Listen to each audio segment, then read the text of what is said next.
ఈ సభలో మాట్లాడే ప్రతి మాట ప్రతి అంశం కూడా ప్రజల జీవితాలతో ముడిపడింది కాబట్టి సభ గౌరవిస్తూ సభ మర్యాదలను పాటిస్తూ ముందుకు సాగుతానని, మా ప్రాంత ప్రజల యొక్క సమస్యలు పరిష్కరించడానికి గౌరవ ముఖ్యమంత్రి గారి ఆశీస్సులతో సలహాలు సూచనలతో మా ప్రాంత ప్రజల సమస్యలు పరిష్కరిస్తూ వారి సంక్షేమ అభివృద్ధి కోసం సాగుతాను ముందుకి.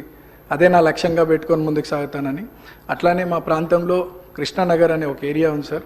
దాదాపు 30-40 సంవత్సరాల నుండి అక్కడ వర్షాకాలంలో చాలా వర్షం వల్ల చాలా ఇబ్బందులకు గురవుతున్నారు ప్రజలు.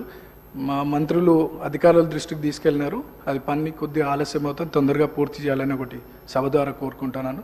అట్లానే హైటెన్షన్ లైన్స్ మా ప్రాంతంలో ఉండడం వల్ల పదుల సంఖ్యలో ప్రజలు చనిపోయినటువంటి విషయం పూర్వంలో, అది కూడా అధికారుల దృష్టికి తీసుకెళ్ళినారు.